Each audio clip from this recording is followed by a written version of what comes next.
The holiday season. That special time of year where we come together and gather with our loved ones. Okay, we can't really do that. And exchange gifts. Okay, we can't do that either. And we have dinner and share story. You know what? We can't do anything we normally do this year. Let's be honest, this year has been terrible for each of our collective reasons. Me personally, I moved away, had a job, lost a job, seen one of my favorite shows ending, and another one of my favorite shows literally kill itself with its terrible writing. Yes, it has been an awful year for all of us. And it's not just me going through my terrible woes. I figured that with the year we've had, it would be a nice gift to sit down and listen to me torture myself watching the worst thing Rankin Bass has ever made. Rankin Bass, a name synonymous with childhood memories, creating such all-time classics as The Last Unicorn, Mad Monster Party, and the first adaptations of the Lord of the Rings books. But everyone knows their true bread and butter was their Christmas movies. When you think of Christmas, you think of Santa Claus is Coming to Town, Year Without a Santa Claus, Frosty the Snowman, and of course, Rudolph the Red-Nosed Reindeer. But there are one or two lesser-known Christmas movies that Rankin Bass had created, and I figure we would look at one today. So today, we're going to be looking at... Hang on, let me look at my notes here. Nestor the Long-Eared Christmas Donkey? Oh man, this is gonna suck. Well, maybe I'm just being a Grinch. I mean, let's take a look at the cover. Oh, you know it's a bad sign when the cover character is literally crying like it's expecting an oncoming beating. Well, let's get to it.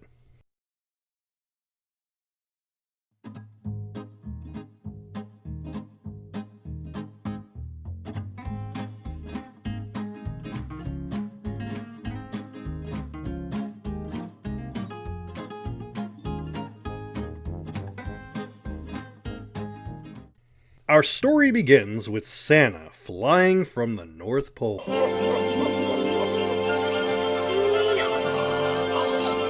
Santa doesn't have to worry. I'll watch over his stable till he gets back, like I do every year. Santa and all the reindeer are off doing their big thing. But as for Santa's donkey, well, it's sort of a night off. What? You never knew Santa had a donkey? What kind of question is that to start off asking the audience? That's like asking me, what? You didn't know Neil deGrasse Tyson collected hacky sacks? I neither knew nor did I care. Who do you think pulls Santa's snowplow? And who totes all the toy carts from one place to the other? Wait, what places? You're in a deathly Arctic climate protected by magic. Who else lives here besides Santa's crew? What are you going to deliver presents to the corpses of Outpost 31? We're not even a minute in, and I'm already more confused than I have any right to be. Me, Spieltoad. The donkey's name is Spielcoal? You know what? I'm calling you Fred. Makes it just as relevant. As he continues to show us around the barn, they have a Christmas tree and a diorama of the birth of Jesus? Wait, haven't they established in the other films that there was no Christmas before Santa Claus started giving gifts? Now it's about Jesus? He didn't look like that at all. How do I know? Why, that donkey was my ancestor, Nestor, the long-eared Christmas donkey. Okay, Fred, you know what? I'll play your game. If you can answer me one question, what does Santa, a donkey, and the Nativity have to do with each other? Elves are supposed to carve me a more accurate version, but you know them elves. Racist. After the title sequence, we cut back to Fred, exhausted for standing for 5 whole minutes. Lazy ass. When the great Roman Empire stretched from the lands south of the Mediterranean to the wild countries of the North Sea, in a crude stable on the farm of Olaf, the donkey breeder, that Nestor lived with his mother. So Nestor is treated terrible because of a birth defect that forces him to trip over his ears. Very similar to the all-time Christmas classic character of Franklin, the Christmas Squirrel, whose heat ray vision and super speed save the town from the evil Hallmark store. Every one of the farm animals treat him like garbage because of his ears. Like Rudolph, I kind of get, because the whole glowing nose thing is just a supernatural, bizarre thing on any animal, but he just has long ears. And that's it. I keep seeing this thing cry, and I'm not filled with sadness as much as I'm filled with anger. Now, in the meanest part of the year, when the daylight was as short as the stub of a candle, it was the custom on the longest night of winter to hold a celebration. And this happy time was called the winter solstice. Now you're shoehorning winter solstice into this, which is a completely separate holiday. I'm half expecting the Easter Bunny and Krampus to show up. So Nestor and the animal celebrates. He's accepted, he gets a pair of stockings, the end. I really wish it ended there. No, the Romans now arrive. What's happening? What's going on? The Emperor needs donkeys. Strong, young donkeys. Show them to me. This way, sir. So the Romans take all the donkeys because the Romans are pure evil and selfish and have never done a single nice thing to anyone. Apart from the sanitation, the medicine, education, wine, public order, irrigation, roads, a fresh water system and public health, what have the Romans ever done for us? So the donkey breeder chucks Nestor, blaming him for losing him a sale. While the mama donkey goes out and looks for him. Uh-oh. It's a mother and a kid's film. I got a really bad feeling about this. Now we must be brave.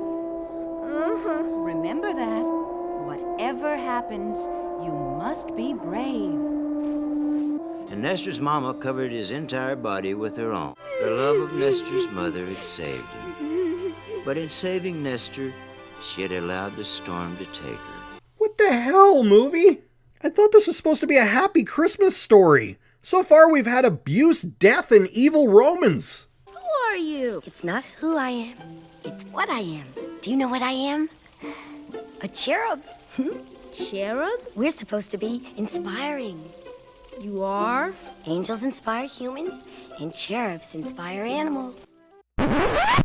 Whoa. Hold on a second. First off, cherubs aren't inspiring. They are either representation of God's word, aka scribes, or representation of God's love. Why do you think they're the symbol of Valentine's Day? You are thinking of muses. Either the movie screwed up, or this donkey telling the story is a literal dumbass. So Tilly, the cherub, oh by the way her name is Tilly, tells him his ears will one day hear something and he will save someone the way his mother saved him. Does that mean he's gonna die? Come on. But where are we going? Bethlehem? Where's that? Far away. Across many lands and over the sea. But I'll get you there. I don't want to go that far away. He wants you to. You know. Oh. So while you sit there wondering how a donkey knows what God is, they're off on an adventure. It only takes them one terrible song later, which I will not be playing for you because you're my friends, and only one of us should be tortured listening to it. So they arrive near Bethlehem, but Tilly tells Nestor it's not the right time, and he has to stay here until the proper time is right. Then why didn't you just take him somewhere warm and wait with him until the time was right? She tells him she's leaving because who cares? So Tilly abandons him for no reason, leaving him with another abusive merchant. Followed up by literally the same song as before about being picked on. Oh no, it's becoming a time loop! You wish to buy a donkey to take you all the way to Bethlehem? I have many fine specimens. Come. So Mary wants to buy the donkey because his eyes are kind, and while Luigi over here wanted to upcharge for it. Mary, you are heavy with child. You cannot walk. Oh, take him. A gift. He's yours. So now Joe, Mary, and Nestor walk along to Bethlehem through the desert, but the sandstorms are whipping up. Nestor debates on getting out and leaving these people to die in the desert. I'm not even joking. Nestor realized he could save himself by bolting and running for shelter. But suddenly his ears hear Tilly again. That voice. Not Tilly. You're... Listen to the angels and follow. I will follow them, Mother. Oh, his ears are wrapping around Mary. so stupid. Okay, Nestor was a donkey with a long-ear birth defect. His mother dies protecting him. A cherub had him go to Bethlehem, then leaves. He helps Mary and Joseph get across the desert, and halfway debates whether or not to let them die, but is convinced only after the ghost of his dead mom tells him not to, and they get across and have Jesus.